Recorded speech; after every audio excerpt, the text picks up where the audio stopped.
Okay, well, I guess we can go ahead and get started. So Chris Laser couldn't be here today, and we've been toying with the idea of opening up the journal club to some of the members, or if somebody has something they want to present their work, not necessarily a formal journal.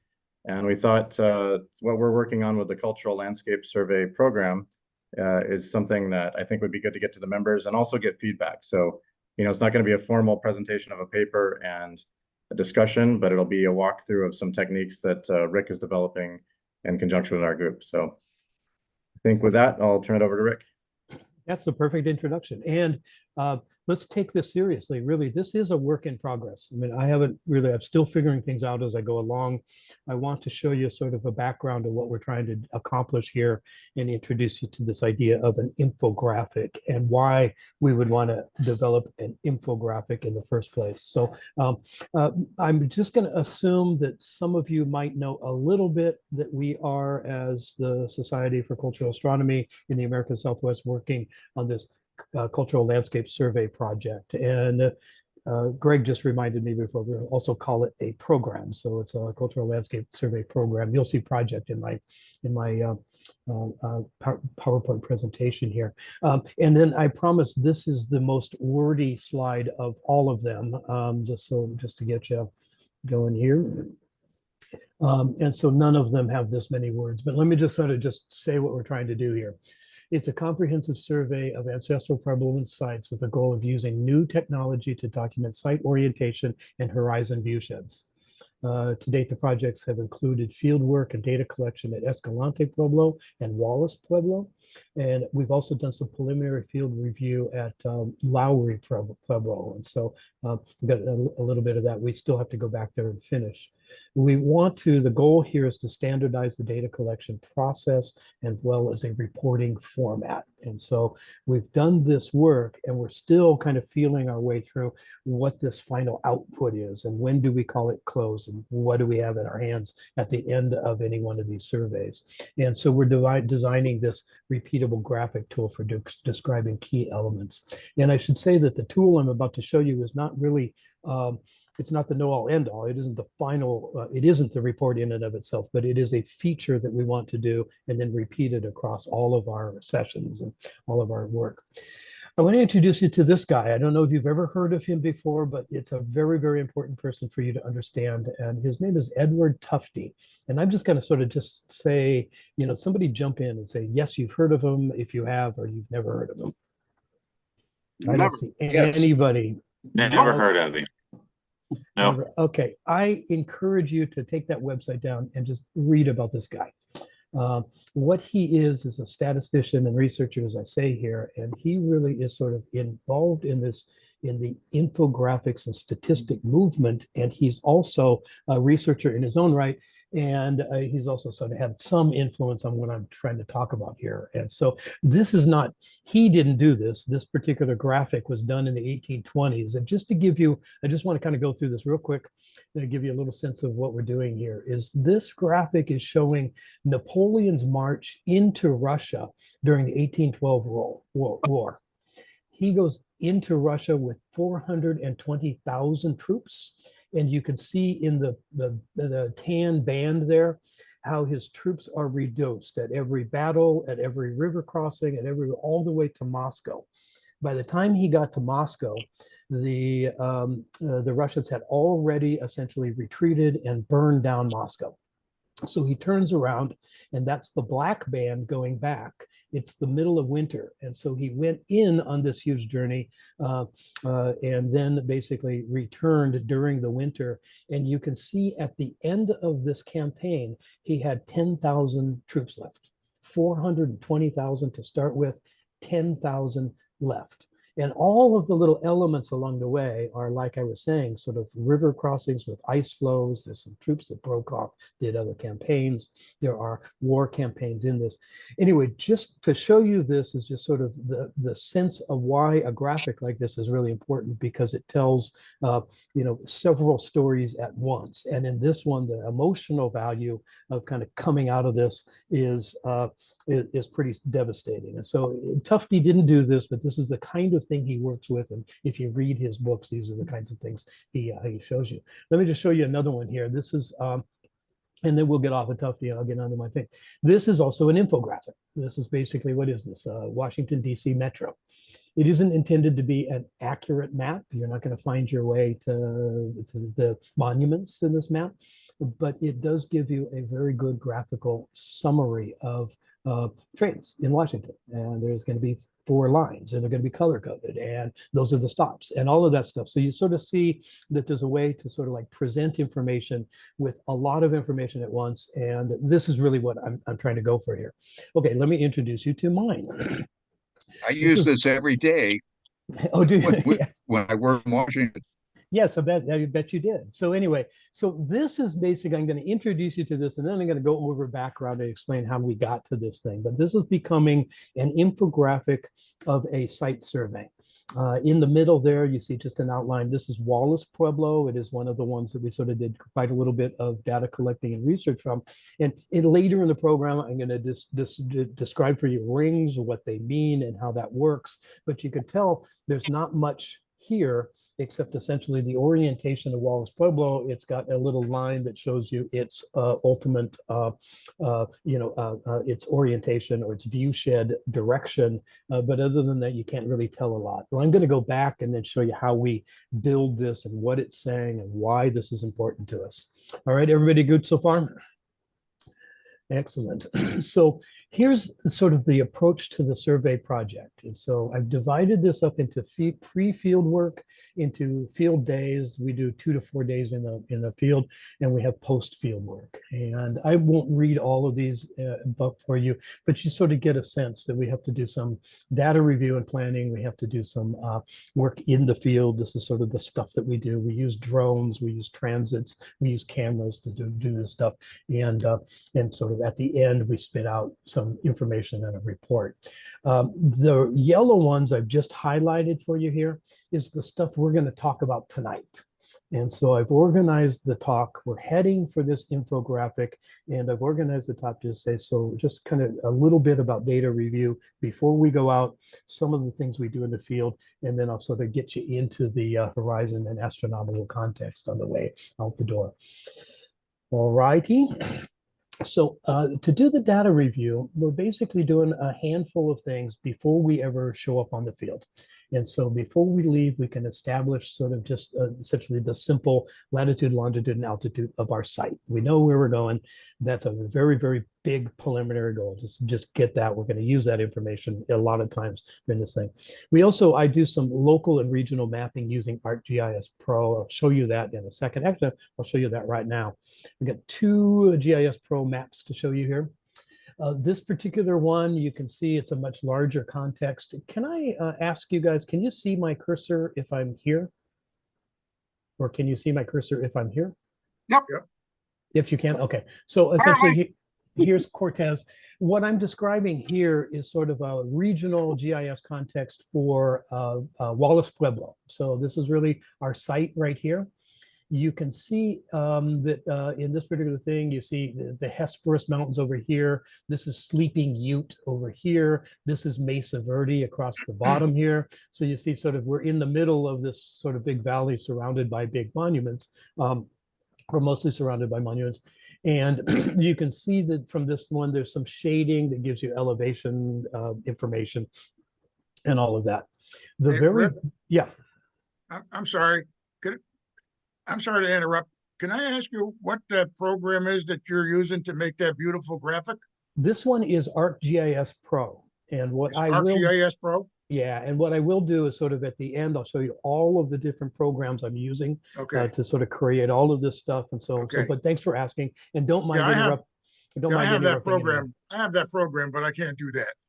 Oh, okay, yeah. No, it's actually quite fun, and I'll show you another thing. So anyway, this is the regional context. This is our site, the little blue dot in the middle, and then everything that's pink can be seen from this site. So you can see there's a whole bunch of local sort of, kind of rises and hills. So you're going to imply that this particular site is embedded in a bigger landscape a little bit. It definitely has a view of these mountains in this direction. It definitely has a view of Mesa Verde. And I'll show you how it actually also has a view of Hesperus in this side. Not very much to the top. It's mostly blocked by this little ridge line up here. You can see this little pink thing right here is above Dolores, Colorado. So if you've been to Dolores, you know the town is kind of on the side of this river, and there's a big ridge on the other top. We can see the ridge, but you can't see the other. And my cursor right now is on Escalante Pueblo. And this sort of indicates you can't see the one from the other. You can't. So the next map I'm going to show you is a little bit more local. And so this is just that middle part. And you can see here is now Escalante Pueblo. And I want you to notice that there's sort of these ridge lines going this way. So it's a very narrow little valley, not that narrow, about 2 kilometers across, but there's basically mountain and ridges this way, mountain and ridges this way. There's a lot of sort of upslope north of it. But there is some areas where you can see through. And so I'm going to sort of say this is a bit more of a restricted site. And with this, we're going to kind of just start to understand what we're looking for when we get to the field. Remember, this is all preliminary. I'm doing this without even being there. And the next thing I want to do is we're going to do a horizon feature survey. And essentially, we're going to find azimuth of a bunch of different objects. And I'm going to use 3 different sources for this.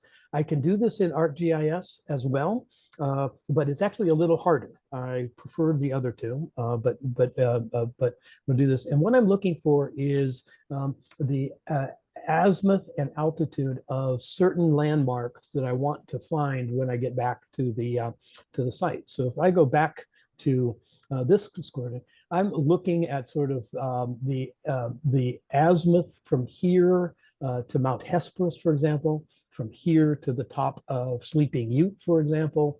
Maybe this is actually sort of called Park Point and sort of the Mesa Verde area.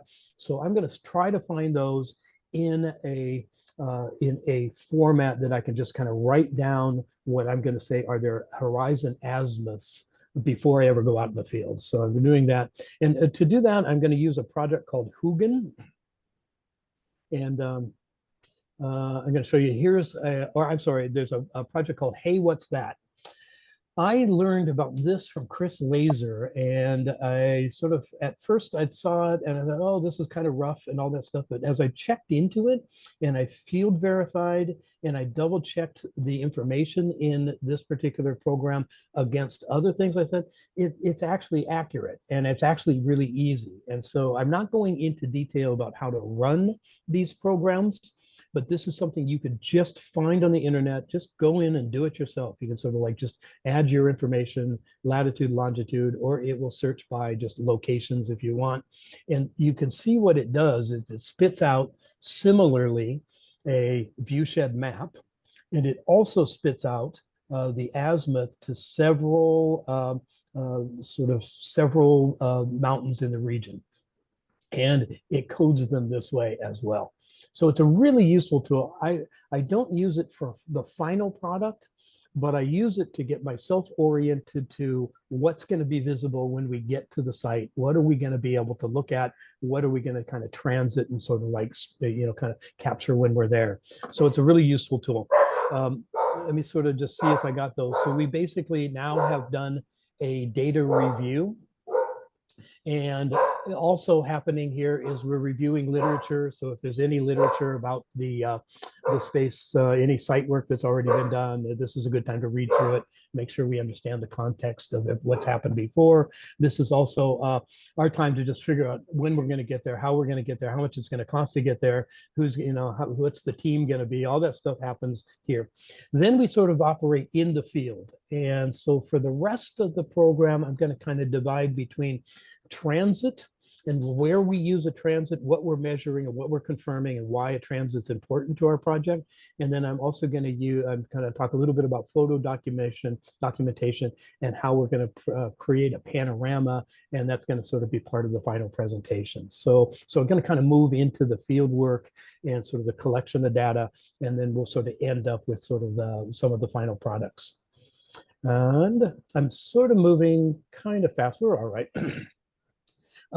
To start with, I'm going to talk about the field transit. And so here you see on the left is the image from Escalante Pueblo. And I hope you can see it well enough on your screen, but you can see Mount Hesperus in the background over there. That's sort of a major feature of this whole valley, easy to see. You can see we're sort of tracking a near, near exact alignment of one of the wall structures in Escalante Pueblo, kind of the structure so it's aiming or aligned with Mount Hesperus. It's actually off about 1.5 degrees or something like that, but it's very, very close. What we're doing is two different things here. We are not only kind of measuring the site itself. And so when you see in the lower part of the screen, there's a little sort of rudimentary sort of sketched map that a researcher had done at some time to sort of like look at wall abutments and things like that, number of the rooms, all that stuff. We're going back and doing a very, very strict sort of measurement by azimuth of all of these walls. And I can say that we found out things that are not very well delineated on the map below. It just isn't enough detail for us. And I'll show you how that works. The top is just a little copy of my sketchbook. So I take a little field book out there. I do a measurement. In this particular case, I've just got this, here's the rectangles. Escalante Pueblo, see it has a lower wall here. We think this was built first. And then this room block down here was added second. So this becomes one of the major features that is a starting point for the entire rest of the Pueblo. It sort of like starts with this particular wall and everything else is sort of built around it. So I measured this, and you can see them. They're just about 0.5 degree off if you want from one to the other. There's a little indent here. You can't read it very well here. I've got sort of, if you can read my writing, I've got sort of north is not exactly north, and east, that it's not exactly to a cardinal east, but it's about 4 degrees off of east. It's about 3¼ degrees off of directly north. This corner gets a little crazy. You can see this wall does bend, and it does that. I took enough measurements here, not only with the transit, but also with a tape, that I was able to come back to Arizona and I used a CAD program, and I very quickly could sort of just test all of my alignments and all of my numbers to see if this, what we call, closes. So I did take the length and the angle and the length and the angle and length and the angle, and you get up to a final corner. And what you want is you hope that it actually closes at the end. And this came within about 4 inches of closing. So I figure this is really, I got really, really good accurate representation of this. And so they use that as part of our model. But not only are we measuring sort of to the just the site itself, but we're measuring out to the horizon, and we're field verifying all of the sort of the features that I did. So here we are, same picture over here, but I'm going to kind of start to introduce you to this thing. What I'm doing here is I'm starting to measure out where the locations on the horizon where there is sun horizon activity, which is this arc, where there is sun moon activity. So there's a solar horizon thing here. There's also lunar extremes. And so that pushes out there. So these two arcs is where somebody from this particular site is going to view solar or lunar activity on the horizon. This grayish line is showing us where there's obstructions. And this particular thing, I guess I have a mismatch here. This particular diagram actually represents Wallace, not Escalante, but I'll sort of show you how that works in just a minute. But I'm sort of using these arcs now to help us describe essentially from the center a viewshed system. Let me just kind of show you the next one here. To do this, the product that I'm using is called, some of you might be familiar with it. It's Adobe Illustrator. And so Adobe Illustrator allows me to start with just a handful of concentric circular rings. I'm making the bands on the page that I'm going to use to delineate these things. And then essentially I strike these tangents to sort of like make sure that I'm getting it right. So here's, for example, solar summer solstice east, and winter solstice west and the opposite. And so difference between moon and sun is all kind of here. And it sort of strike these lines. And then the rest of these in this particular case is from Wallace Pueblo. And let me show you an example here. This is the southeastern corner of Wallace Pueblo. We worked with the archaeologist that's on this project because a lot of the outside walls, the exterior perimeter of this pueblo, are either fallen or obscured or buried or covered in trees. So before we kind of started a lot of our measurement and work, we walked out with him to make sure that we had just sort of, this orange bucket is essentially marking the corner of the pueblo as he understands it. Sorry, I didn't mean to go forward that one. And so what you're looking here is the southeastern corner of the thing. Over here, you see these mountains in the background are the start of Mesa Verde over in this particular area. And there's a ridge line in front. This particular transition between the close and the far is actually this little area right here. So this represents that you've got some sort of restriction in your visibility. It's kind of blocking your view of the distance. And this is where you start to see the Mesa Verde Ridge. And you can see it all the way sort of across the bottom in this way. Let me show you just one more chart like that. This is the other end of the Mesa Verde Ridge, a big valley. This leads down to Four Corners region. Here's the toe of Sleeping Butte Mountain. Here's the knees of Sleeping Butte. You sort of see that. And so those are going to be sort of over in this area right here. And you can see by my light gray line, this particular location has a really, really good view of this entire section of the valley. Right? Restriction on this side, a little bit of restriction on this side, an opening here where you can see Mount Hesperus is kind of like just in this area, and a little opening here for that little piece of ridgeline you can see above Dolores, Colorado. The rest of the view shed from this particular pueblo is fairly restricted. And when I say fairly restricted, I'm kind of talking about 2 kilometers or less. Basically my marker. And if I can just take a moment and go, I meant to put this slide in again. I'm going to go all the way back to something. Hang on a second. Remember this? So if you think of a big circle around this particular site right here, you're going to find that there's some closeness right here. We open up just sort of like down at the bottom here to sort of like view. Let me show you the other one. Here you go. So I can see this is part of the view shed of Mesa Verde. Here's Mount Hesperus over here. And in between these 2 locations right here, I've got very, very little view shed. It's very localized. It's covered by all of this. So you can sort of see I'm starting to match up on my map here. I'm starting to match up the relationship between what you can see. I'm sorry, I've gone too far. What you can see in the horizon and your essentially your site or monument here. Let me just show you one more of these. The picture on the left is Mount Hesperus. And you can see that there's some local or close ridge line that's blocking our view here. Close ridge line is blocking our view here, but it sort of drops down just enough to see Hesperus in the background. And that's represented by this little line right here.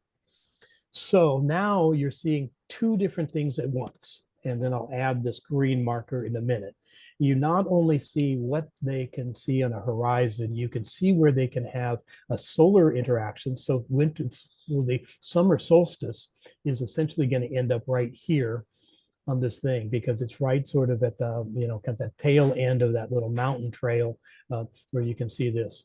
You can see that winter solstice and the whole sort of probably about 5 months out of the year, 4.5 months out of the year, you're going to have some sort of solar horizon marker in and around Sleeping Butte Mountain, and it's kind of going to be in the southwest here. So 2 different kinds of things going on at once, where you have good view of the horizon and where you have certainly the signs. Sorry, I keep kind of pushing the button and I keep moving along. You're sort of like not ready for that yet.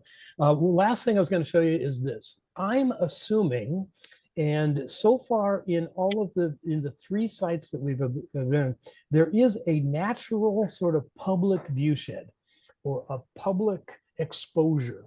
So essentially the working area, the fire area, the building area, the making tools area, all of that sort of stuff is in this particular plaza. And I'm sort of just going to make a delineation here that that plaza has a natural daily public view shed that is looking sort of down valley in this direction. They're going to be seeing a little bit of that valley between the end of Mesa Verde and the beginning of the toes of Sleeping Ute, that whole valley that leads down that way.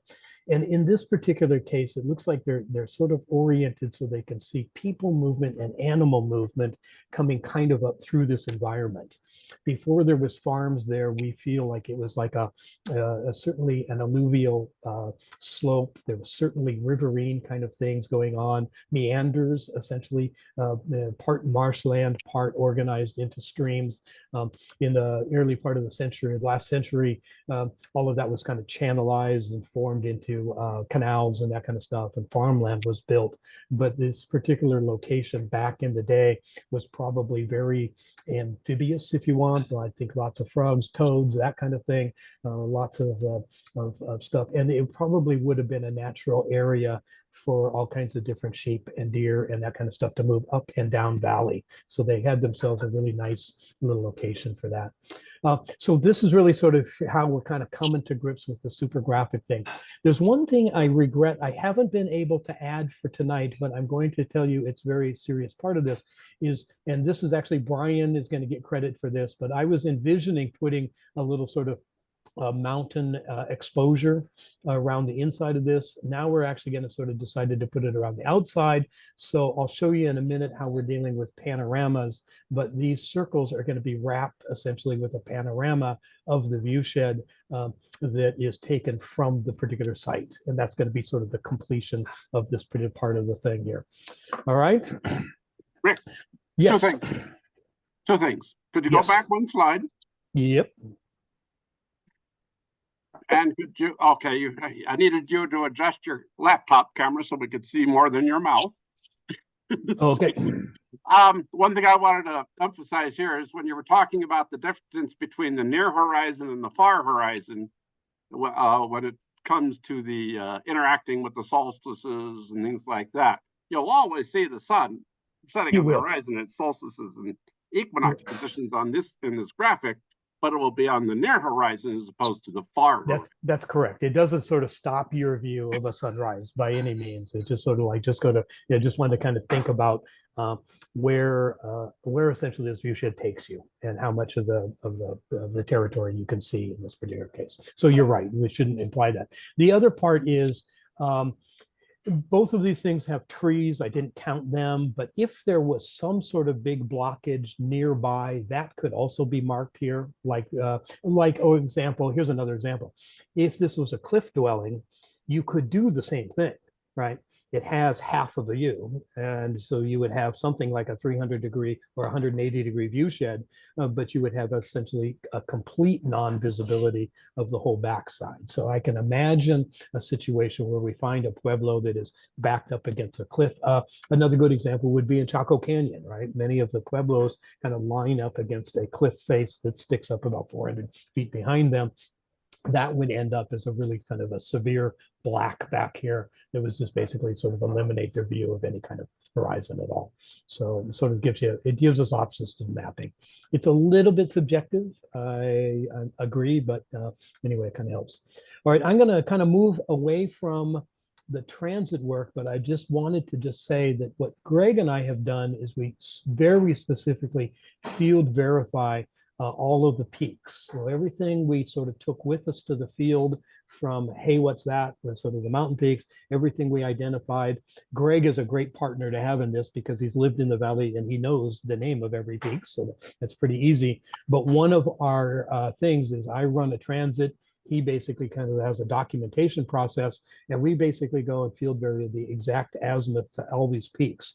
That becomes handy because it compares exactly the orientation of the site to essentially the landscape, but it also becomes handy because as you're going to see when we start dealing with panoramas, we have to be very careful that we're not stretching or compressing the view and sort of changing essentially the panorama. And I'll explain that in just a second. So I'm going to move away from transit now. So infield panorama. So essentially we're back at Escalante. I'm jumping back and forth between a couple. But simply put, we use photography a couple of different ways in our field work. One of the ones is we document what we're doing. So we have pictures of each other. We have sort of pictures if somebody's finding something, if somebody, is looking in an area, we sort of work inside kivas, we take pictures of ourselves doing that. So photo documentation of the process is one of the things we do. We photo document other things like kivas within the site. We do panoramas within a kiva. So it's not just limited to the horizon. We use photography and imagery like this for a lot of different purposes. In this particular case, what I'm showing you is essentially me using a tripod and essentially moving approximately 12 to 15 degrees and taking an image all the time as we go around. And you can see these, what you're attempting to do is have overlapping images. Eventually, we're going to stitch all these together and have one continuous panorama. What you see at the top is essentially that output. So this particular line over here is essentially all of these images on the bottom of the page stitched together to make a complete 360-degree panorama. Back in the old days, when we first started that, old days, right? It was only 2 years ago. I used to actually do this in Photoshop, and it was very, very tedious because images distort a little bit. No matter how careful you are, you have a little bit of different coloration in the sky. You have all these things. So I would just painstakingly sort of like lay these on top of each other, move them until everything sort of lined up, move the next one in, and do that kind of stuff. And I would do it in Photoshop, and it has a pretty good result. But now there's actually a software that we learned about. A guy, Greg, you probably know the guy's name. I'm sorry, I forgot his name, but there's somebody that did a session with us and kind of just showed us this. The program is, yeah, Georg. Exotti, yep. So write this one down. So this particular product is called Hugin or Hugin. Hugin. And it's it's live, it's vital. They're still doing it. They're still making releases. And what this is, it is what it says it is. And it can take just basically that stack of images you saw in this last page. All of these, I don't have to doctor them at all. They don't even have to be in the right order. They don't have to do anything. I just take all of those images and literally grab them and drag them into this particular program. And it almost instantly stitches you together a thing. It takes it seconds. Within 6-8 seconds, basically, you have the whole thing stitched together. It will tell you where it has problems if it can't match everything. But I did it with those images, and it just worked perfectly. A problem that I had with this particular one when I did it is that the horizon actually in my image basically undulated a little bit. So it sort of started here and then came down a lot and then went up a lot and down a lot. But there's actually a fix within the program that allowed me just to kind of like press a button, it straightened it out. It understood that the horizon was the feature I want, and it basically put it in there. And then essentially using this program, it created for me this particular file here. So I then have to take that, the output of that, I take and put it into Photoshop. And what I have to do is essentially, let me go forward too much, I have to erase the sky. And so what I'm doing is very carefully in Photoshop, just taking away everything that is blue sky.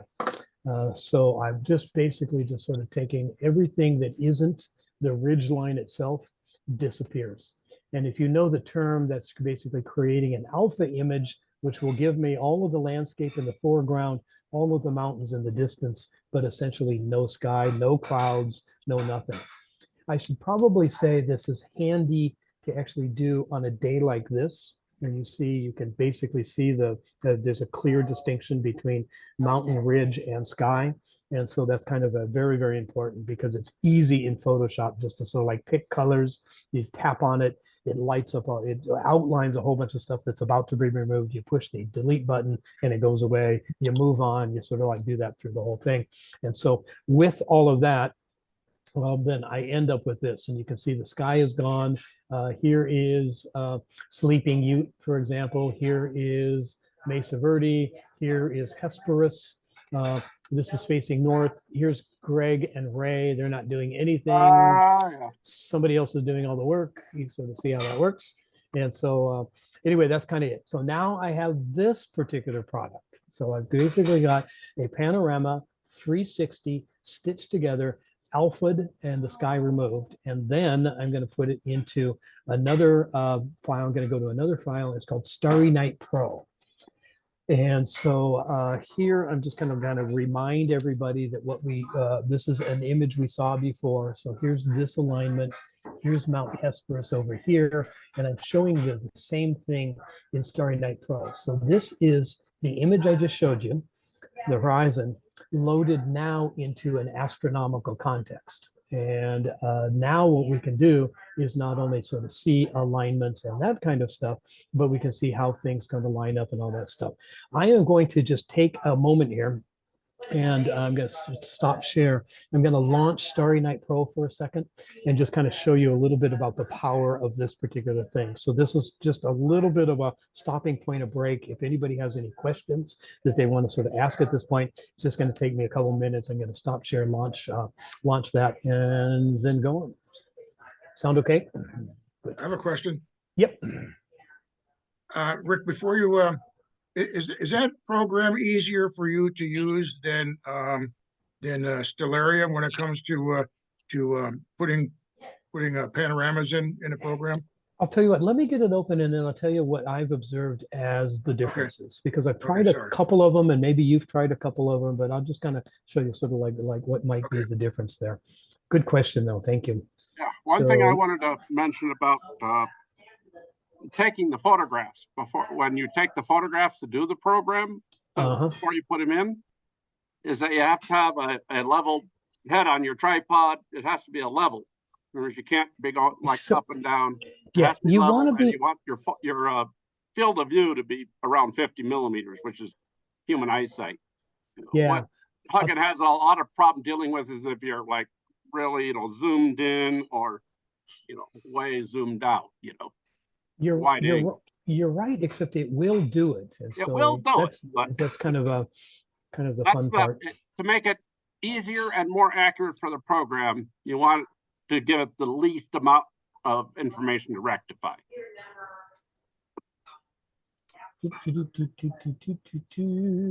Well, and to your point, Greg, I think it's using prime lenses versus zoom lenses to minimize distortion. Yeah, I think that's exactly right. But if all you have is a lens that goes 28 to 120, you'll want to set it at 50. Yeah. Which is roughly the same as human eyesight. Yeah, and you can knowing your lens, you can take out the distortion. But as a question I had for you, Rick, once we make the panorama, how do you verify that there wasn't any warping on a peak? I mean, you have all the theodolite measurements, so you know the exact elevations. Is there a way to kind of force it? So the way I do that is I build a grid in Photoshop that is just basically a degree grid. It has basically lines across it for equal distant lines for, I guess I do it every 10 degrees, I think is what I did. So 360 degrees across, a line every 10 degrees. And then also lines that go across sort of, and I think I use 3 degrees on those if I remember right. And then I lay that right over the image. Then I can actually sort of compare our field verification, right? So the azimuth that we sort of selected and make sure that it lines up. And then I can check across all of them to make sure I haven't stretched a little bit or I'm not too high, not too low, by sort of giving myself the datum that I can do that. It's a view, not a measurement, but I think with the tolerances we're dealing with, you can get very, very close by just sort of like doing it that way. And so that's a way to kind of do that. I just realized I'm going to sort of I want to add latitude and longitude. I'll show you what I'm doing. So hang on a second. It didn't save my latitude and longitude from my last session. So I'm just going to do this again. So I'm going to share screen. This time, what you're looking at is a product called Starry Night Pro. Can you guys see this all right? Could I ask there's someone in the group that has some stuff going on in the kitchen in the background. If you could, Oh, that you're- actually, oh, that's you, Rick. that actually that might be me. Hang on one Oh, second. no, hang then on. we can't mute you. Yeah, no, you can't mute me. Oh, So, well, onward. my wife is cooking and talking. Oh, okay. So my default is Phoenix, Arizona. That's where I live, everybody, but we don't have to do that. So I'm going to just kind of show you real quickly. I'm just going to go to the latitude and longitude. Oh yeah, there's that one, that one. So this is the latitude and longitude of, in this case, Escalante. And so I've just been able to sort of like just deal with it right here. And I can view from selected location. This does this funny thing. It's going to fly me away from Phoenix and then fly me up there. I imagine there's a way to turn this off, but just follow me here because it's actually going to show it. You're going to find out it's the same panorama, but I want to be accurate. I want to sort of basically be at essentially the location that is using correctly. All right, so now you can see this is basically my panorama, but it's loaded into an astronomy program. Right now it's daytime, but I'm going to show you. So here's again Mesa Verde down here. Here you can see sort of the mountain. This is Sleeping Ute over here. I think you can actually see Bears Ears, maybe. No, not in this one. Another one you can. And then here's the complex of mountains. It's sort of. I'm just going to zoom in and show you the detail here a little bit. And show you. So the images I took were not that sophisticated. I mean, it wasn't, I didn't scale it to be low resolution, but I wasn't really looking for really high resolution. But I'm really amazed that it sort of like translates this particular well. This actually turns out to be east right here. Oh, there's an east button right there. And I have to do something. I got to move you guys off the screen so I can see something else here. But now let me just sort of like show you, I'm just going to move forward in time a little bit. So you can see it simulates a little bit of a sunset. Now you can start to see stars come up. You can see I still have Mount Hesperus in the middle. I'm just going to let me just move forward a couple seconds at a time here, if I can. Oh. I'm going to move forward 6 seconds. You can see a little bit of movement there. Maybe I need to do a little bit more than that. So now we're actually sort of looking at the movement of stars in this particular case, right above horizons that are known to us and known to ancient observers. One of the things, so we don't know, I mean, and I'm not going there. We're not in the market at this point of trying to draw conclusions about what somebody might have been looking at or what they saw or what was happening in the sky around them. I mean, we can say what is happening around them, but we can't say what it meant to them, right? But now we sort of have this accurate interplay between stars and the view of a very particular location. This particular place over here, let me just see if I can, I'm just going to move forward several days just so I can get to a point where I see something. It turns out that Orion rises, or the belts of Orion rises almost right over the top of this particular mountain. Let me see if I can get to it real quick. I should have written down the dates. I made a little movie for Greg so that to play at a thing where he could sort of do that. It's a little... There's some big stuff. You sort of get an idea is you can pan through anytime. We can also, and I wanted to show you this because you can also go back in years. Let me back up a little bit so I can sort of see what I'm doing if I get a bigger view of the sky. This is close to today. There it is.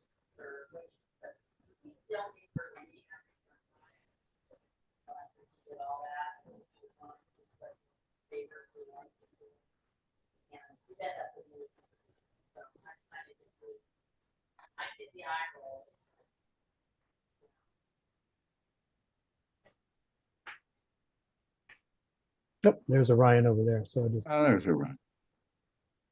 And you can see it sort of, rises in the east, sets in the west. Let me sort of just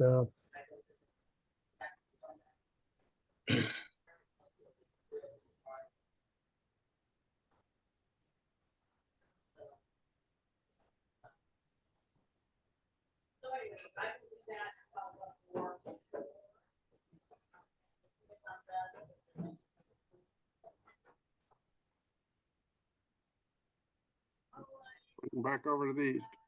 oh, look at that. It wasn't nearly that bright. Did you see that? I did see it, yes. Oh, did you? Oh, okay. Little fuzzy ball.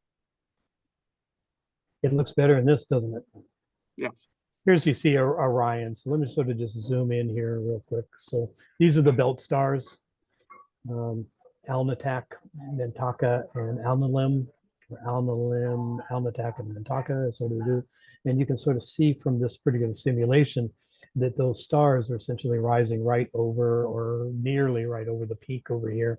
So if that's meaningful to this particular, look at this, look how it just almost goes down and touches that. Oof, that's pretty amazing. So this is sort of one of the things we're trying to get to. And we're kind of planning, I wanted to show this to the people that at the Canyon of the Ancients Visitor Center, because it's right down there. And again, not to draw conclusions, but we now have this technology where we can really accurately sort of simulate what other people might have done.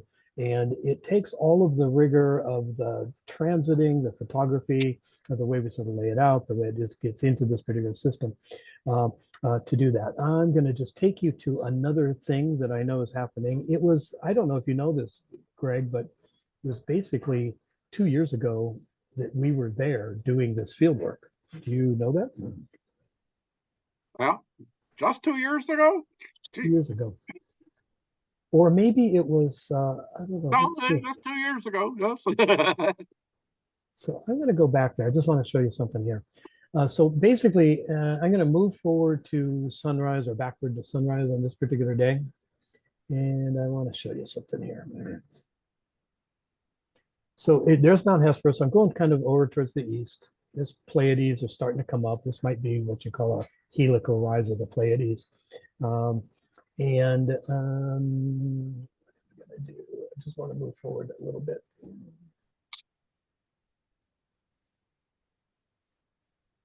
I can't get rid of, okay, I got some.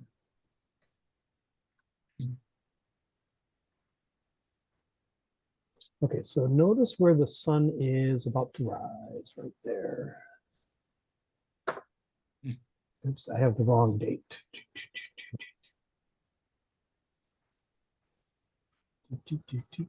And I was actually out there.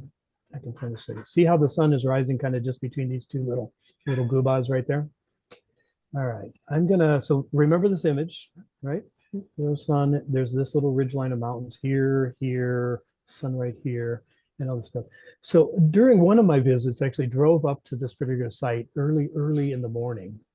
And I took a picture of the sunrise. And so I have now been able to, see if I can do this again. I'm going to share with you. I'm going to show you a little something. So here's my image of the sunrise.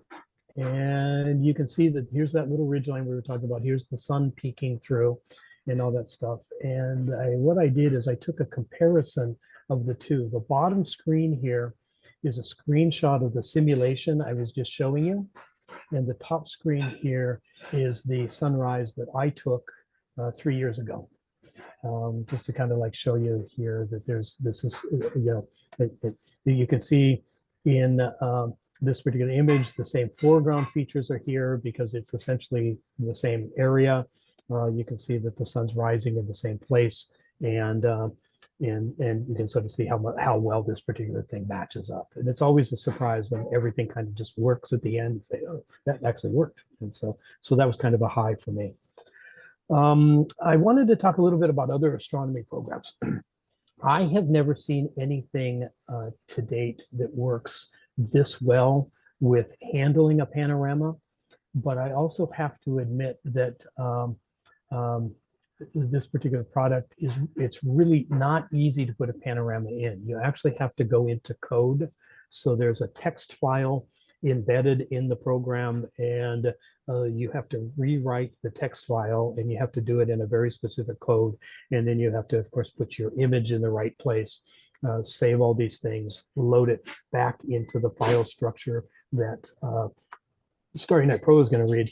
And once you've done it, it's really pretty clever. Actually, I can show you what happens is, can you guys see the screen? You can.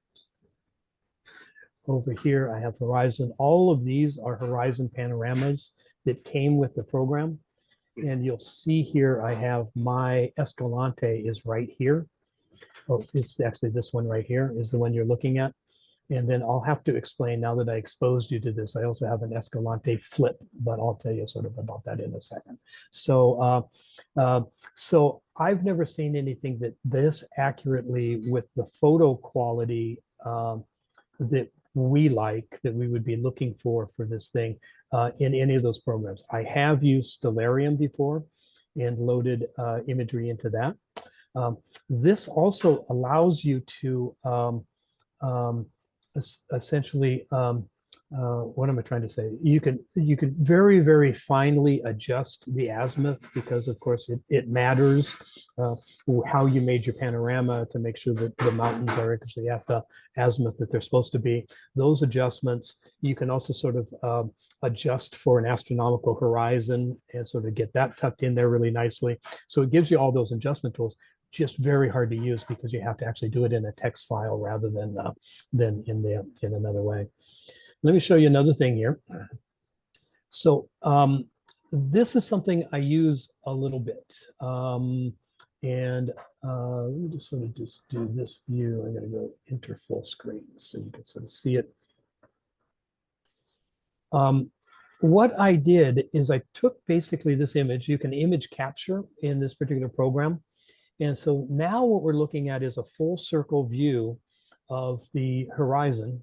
And you have it designated. You see the markers here about north and east. I can actually move those around so that they make more sense.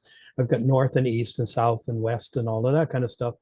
I can actually sort of take this and then put it into my infographic. So that particular ring can have this ring basically within it. The reason I created over here what I call the Escalante flip is because, remember, I was saying we don't want the mountains facing in my little graphic. We want the mountains facing out in the graphic. So I had to actually build a panorama that will wrap kind of upside down. Then I will take that copy and then I will put it with my infographic. And so you'll have the ring that designates essentially distance to the horizon. You'll have the ring that indicates where solar and lunar things are. You'll have the ring where the designation of where the view shed is. And you'll also have essentially the mountain stacked around it. I just didn't have time to kind of spend the hour or two it takes to create that to get it ready for tonight, but it's the next thing I'll do and sort of make that happen, and sort of that'll be part of that thing. So with everything on board here, this is the I've tried Stellarium, I've tried Carte de Seal, I've tried there's another one I can't remember the Sky Safari. I use that quite a little bit. So because it's sort of in a planetarium environment and I do a lot of broadcasting and sort of do this kind of stuff, I have some experience with all of those products. This is the best one I found to date that most accurately represents a really good quality, high resolution image in this particular context. So that's, I'm kind of recommending this. Sky Safari Pro does cost, but it's not much. I think it's $60 or $68 or something like that. So it's not a huge investment, but I think it works really well. And at some point, what I'd like to do is stack over here essentially the horizons of all the places that we go, so that we have this sort of like running record if anybody wants to know so to do this. So does that all make sense to everybody? So I have one more slide to show you, and then we can open up for discussion and see where we go. It looks like we're right at the ending here. I just put a little recap on here about, sorry, I can't move my thing. Hang on. I just have to adjust. View, exit, close, advance. This is everything we just talked about, and maybe there might be one or two more, but this is essentially the web and software resources that I use to put this whole graphic thing together. Web-based, easy to get. You probably everybody should be familiar with Google Earth. And then, hey, what's that? Actually, it's something I just encourage everybody to go look at. It's actually kind of a cool little program. I used it while I was traveling one day. My wife was driving and we said, hey, what's that mountain range over there? And I just sort of like called it up and said, poof, there it is. I know the name of that mountain. It was kind of fun.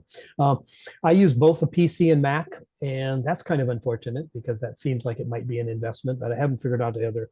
Mac handles Adobe and Starry Night Pro better for me than other things. So I do the Adobe and the Illustrator, the sort of the graphics work in Mac with Starry Night Pro. And then I use the PC for GIS Pro. I use a CAD designer. I think I told you there's a thing. And then what'd you say? Huggin, right? Huggin is that other software. You can just download that. It's absolutely free. You just put it on your computer. You can start using Huggin as well. All right. So now's the time. Any questions or suggestions or anything like that? Do you guys sort of like the direction we're going? Do you think this is worthwhile? I'm just gonna kind of lay it out there and kind of finish with a little discussion. It looks, Roger, looks incredible. I had one quick question though. On the Starry Night Pro, it seems like a lot of calculation programming. Are the other programs, while not as precise, are they easier to use, like Stellarium? I think they are. If I remember correctly, Stellarium's easy to use as far as just getting a rudimentary horizon in there. In Stellarium will do it two different ways. One, you can actually sort of create an image and put it in there, or you can actually just sort of like do a calculation. You can say at this azimuth, I need a horizon at 6 degrees. At this azimuth, I need it at 4 degrees. And you can actually sort of go around the whole thing and sort of create for yourself your own horizon line. And so that's really handy for like people that live in apartments or people that have like trees in their backyard.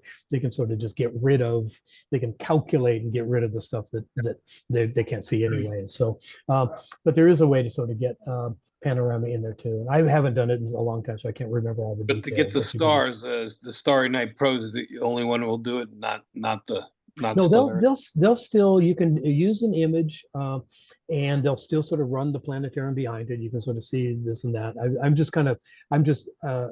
just really impressed with the detail and incredible. Looks yeah. I mean, it looks like you're there.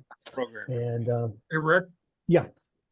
Rick, I've done similar work using LiDAR and Stellarium still shots.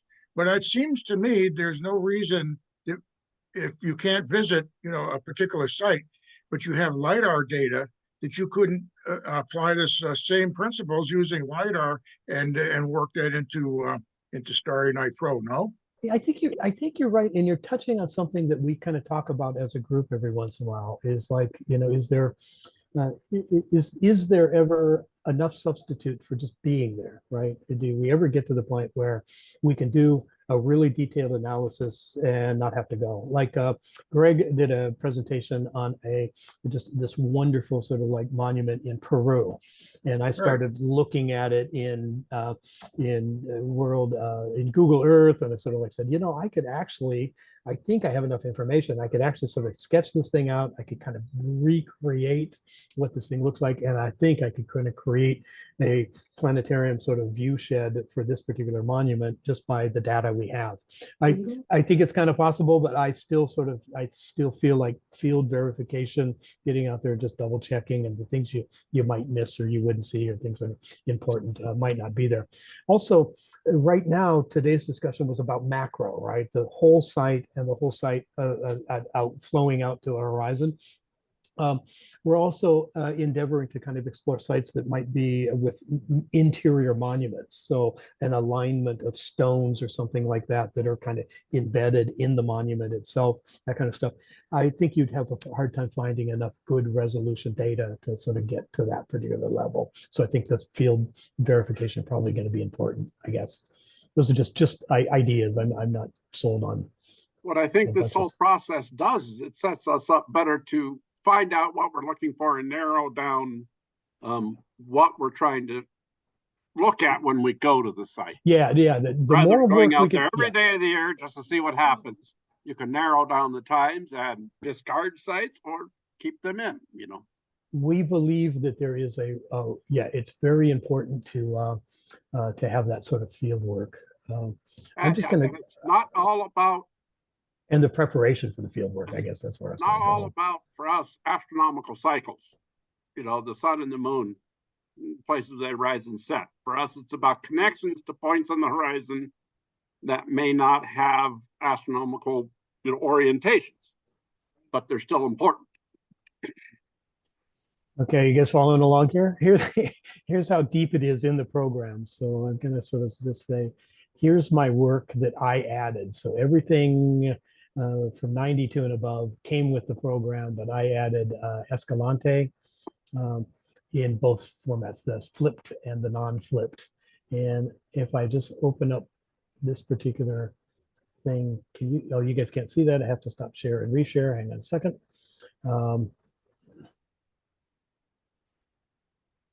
And just to show you what that code looks like, just in case you're like into code and you want to do that. Oh, for God. So it actually isn't that hard. So this right here, this is my file. So I made this PNG. This one's the flip one, right? So it shows up on my little directory as Earth 994 Earth Escalante flip, right? And so here's the file name. Here's its title in that particular menu.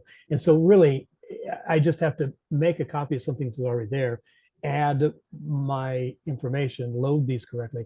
And then this is kind of adjustments. You can change the values of its original start access and declination and all that kind of stuff. You can sort of like, so you can fine tune it, but you have to do it in this, then resave, and then go back and see how it worked, and then come back and then resave. So it's a bit of a hassle, but I haven't seen anything else that works really this well. And so anyway, don't be afraid of it. Just go do it. That's what I would advise. It's very impressive, I have to say. I'm really intrigued by this. So the Nice bigger job. picture here is, you remember when I was back at Tufte, right? So he's into this idea of infographics, or there's a term he uses called super graphics, where you kind of put just a whole information in one kind of compartment space.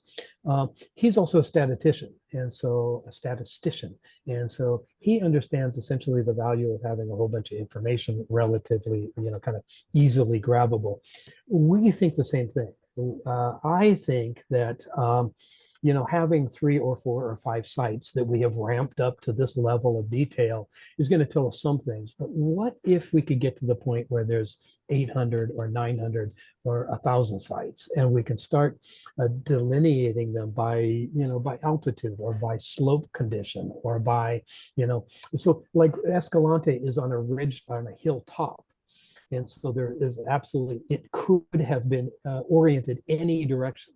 Whereas another thing like the Wallace is actually finding itself down in a valley and has to sort of like be on a little promontory to keep out of the washes. It has to orient a certain way just by the landform. So if you could start to sort of like say, who gets to orient in any direction and what are they doing, that tells you one story. Who has to sort of like orient, like a cliff dwelling, there's no choice of orientation. You build inside that niche, inside that cliff, and you're oriented the way the cliff directed you to. Where can we make decisions, and what decisions are people making about orientation? I think once we get enough statistical data and sort of understand all of that kind of stuff, I think we can start to, and Canyon and Ancient seems to be the place to do that because there is so many sites. It's just sort of like, and with a common culture. So, I think it's the perfect laboratory for what we're trying to do, because there's a ton. We have the attention of the National Monument and Crow Canyon archaeologists. We have now a nice little sort of affiliation with some Native Americans, and we're kind of building our credibility and kind of trying to do this kind of stuff. And so anyway, I think it's a really great place. And our ultimate goal is to teach other people how to do this. So to ramp it up to the point where we can kind of almost have our own certifications, if you will. Say, here's how to do this. Here's how to gather that data. Here's how you have to organize it. And make sure people understand the whole process and how its outcome is important. And then sort of, see if we can just sort of get other people to do this at the same time we are, build our stuff. I have a few comments. Yeah. Sure. I'm real strong as far as a place of observation. So in this example, where you position the camera to take your panorama, because the panoramas are so far in distance, it almost doesn't matter where you actually took the pictures from within the pueblo. But when you get a close horizon, you have to really narrow down to a specific point of the place of observation, because it doesn't take but a few feet left or right and you completely change your horizon points and that type of thing. I think that needs to be, addressed in future examples. And well, Rick, you're quiet again. We can't hear you, Rick. Oh, I was sorry about that. I was turned it off because the dog was I barking. think one thing to take into consideration, Gordon, with what you're saying is, yes, you're right. Especially when you're dealing with close horizons, they tend to be at a higher elevation. Right. And horizon calendars, ancestral horizon calendars, I understand, are principally using distant horizons for that same purpose. It's actually a fairly easy calculation. If anybody wants to try it, it is. So if you take the baseline, so basically if I'm from this corner of this building or that corner of the building, in fact, I did this as Escalante. I just did it. I just sketched it out. You've got about 20 meters of, kind of baseline there. And then you take the distance out to like Hesperus, for example, and that's going to be about 30 kilometers, to say. It's close to that. So that's 30,000. So you divide 30,000 into 20 and then take the sine of that. And what you kind of work it out to is it's I think 1.5 hundredths of an arc second. So which means that it's tiny, but you can sort of figure that out. So how close do you have to be? And it's pretty easy to do that calculation. How close do you have to be to have something that gets you like a degree or so? And then you can calculate that to the near horizon. And certainly if there was like a feature, right? If we were at one of these sites, for example, and there's like a little knob or a knoll or even a built thing on a ridge, in the near, 2 kilometers away, of course, we would track that. We'd, organize it into our program here. And then we would actually have to have a specific point in the site to actually sort of like look at that. And so you're right, absolutely. Yeah, Have you tried working with QGIS instead of the Esri software? Yes, since I did. It's free and runs on the Mac. Since it's free, yeah. So I did. We used to. So I think, in fact, Robert, you might have been. I think we had a technical session at ASU. I guess this is now probably 7 or 8 years ago, and one of the formats we used, we sort of did what can we do with free software. So we basically had all kinds of different sort of things that we were trying to do. Chris was doing drone work and photogrammetry, and we was kind of doing all this stuff, and we sort of based it on what can we do for free. And QGIS was what we used for the GIS product there. For me, I'm a little bit selfish about this one. ArcGIS has kind of improved a lot, and they're improving like crazy. They're the giant in the room. And so sometimes I learn how to do something on ArcGIS to find the data and how to do it and all that kind of stuff. And then I might look at QGIS to see if I can make it do the same thing. It's almost easier for me just to do it, but I have access to the product, and so it's free. I'm not investing anything, so it's a good point. And the Starry Night Pro is only about $60-70, I think, last time I looked at it. But ArcGIS, it's kind of pricey to get a license. I think it's in the 500 or 600 range. Very. Yeah, ArcGIS is very expensive, but there's usually pretty good parity between QGIS and ArcGIS. So there's usually a way to do whatever you can do in ArcGIS and QGIS. Because it is quite expensive. I'm just I- about to I just- retire and I'm going to lose all my credentials at ASU. So Yeah. I might be at QGIS sooner than I think. So, My ArcGIS license is so limited that I can do more things in QGIS than I can do with my Esri software. well, and the spatial analyst tools is very important. So that whole the sort of view shed and all that kind of stuff is yeah.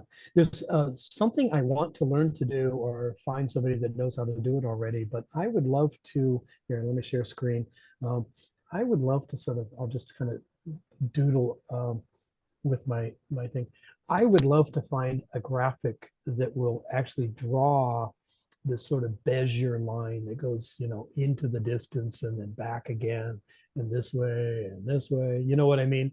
So just basically give you some sort of indication of distance by azimuth.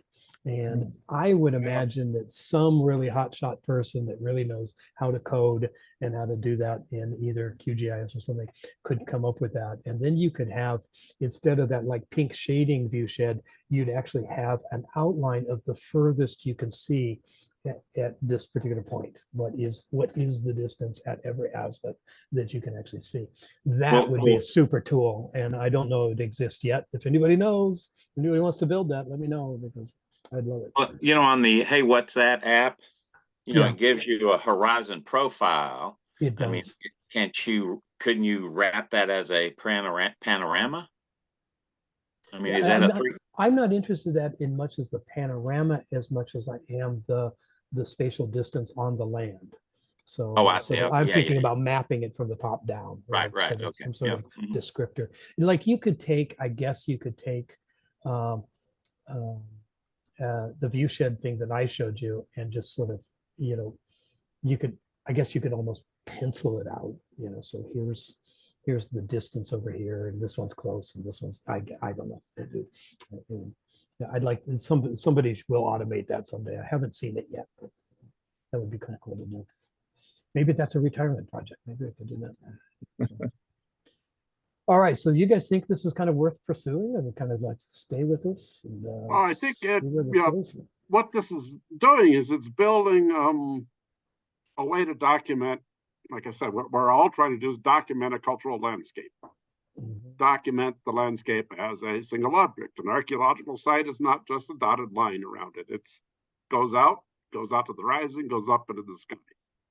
Yeah. And that's going to be really important for a lot of cultural resource management in the future. I think so. And one of the things that is really important that you touched on, Rick, is that this area here, or I'd say here, I'm currently in Baltimore, but in the Cortez area and so forth is the density of the archaeological sites, and there's already a pretty extensive mapping of where many of the sites are. And so we could, over time, somebody could come in, not necessarily our organization, but somebody could take these methods and begin to do an analysis of view sheds, what sites can be seen from one another. And in Chaco, they even have done that with soundscape. Inner visibility, which is just amazing. Yeah, it was kind of cool. Anyway, yeah. So, are you seeing the PowerPoint again? Yeah, I guess you are. Yes. Yep. So, what I would like to get to the point, and I think we can do this with our friends at Crow Canyon, but of course we're not archaeologists, and so unfortunately, everything we do is location related, and one of the things that they keep secret is locations, right? So we're super stuck at the same time. But I was kind of showing you where Escalante is, and I think you're going to find Yellow Jacket is kind of like right here, and Lowry is kind of up here. But I would like to sort of have you can do shape files where you basically have points on the map. You click on it, and then it will basically give you this information. Or then, of course, that information is sortable. So you could say, I want all of the locations that face, southeast, or all of the locations that have a directional azimuth between this number and that number, and all this stuff. And then you can start to if you filled in all those dots, I think that would be really super. The other thing is, this is the Utah border over here. And I just, by virtue of our work, both at Escalante and here, this is what we call Goodman Point. And for some reason, it just keeps popping up in our analysis. Every place we go, Goodman Point is a point that seems to be viewable. So if I were to call up one of these for Escalante, this would come into play. It also is kind of in line or near. I'd love to understand sort of its view shed out in this direction, and like Hovenweep is kind of just out over here. And so, are there sort of some sighting relationships that kind of like bring us, through this little valley and over to here? That's another analysis we could do. This, of course, is the New Mexico border down here. So Chaco is just kind of like down in this direction. You can also do these, what's called least effort path finding. So we could actually sort of like say, you draw a path. You could ask the computer to calculate a least effort path from Chaco Canyon to Escalante, for example. And you would find out, sort of which way it's easiest to kind of go around Mesa Verde by going north through Aztec and then Mancos, or is it easier to go around the other side and up through this particular pass over here? Now, some of those relationships can be studied with this. Maybe they're already doing some of that work at Crow Canyon, but I'd love to sort of talk to somebody about that and see what they're. Crow Canyon is doing a lot of work. Grant Coffey, I just heard recently, is starting to work on database access, making the database more accessible and queryable to people like us, researchers and descendant communities. Good. So that's going to be important. Grant is already working in the direction you're talking about. Yeah, so I think that's going to be important for us to sort of fill in all these areas, and I think it's going to tell us a little bit more about stuff.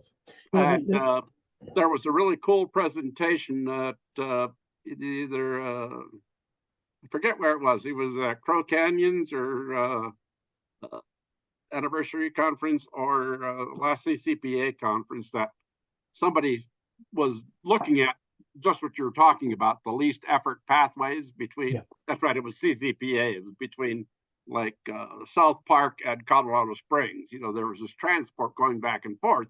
And so they were looking at the pathways that they were using. So as we go forward, I think these technologies are really going to help us understand, how human behavior could have happened on the landscape in a remote way, but nothing will ever replace going out, doing the instrumentation, and going out and confirming everything at the site. Because if you don't do that, you're just. I think that's probably true. You got to do the field work too. Okay. All right. I think we're done for today. Unless there's any other questions, I appreciate everybody's attention, and really, if you want to. So I guess one more thing to sort of announce. We as a board have been talking about reigniting one of those technical workshops. So a come to place, either up in Southern Colorado or I'm about to leave my work. So maybe Tempe is not the best place anymore.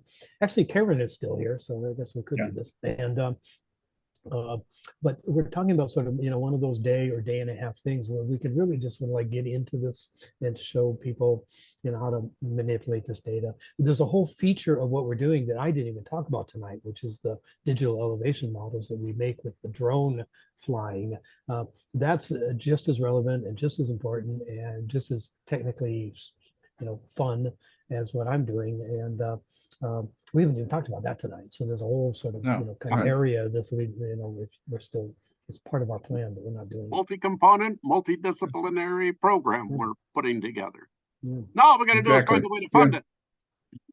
Yeah, that's exactly right. Well, thanks again, Rick. That was great. Thank you very much, Appreciate guys. Thank you very much. Good presentation. Thanks. Yeah, great. It was great. Thank you, guys. Good to see everybody. Yeah, good to see Next everybody. time. Have a good day. All right. See you.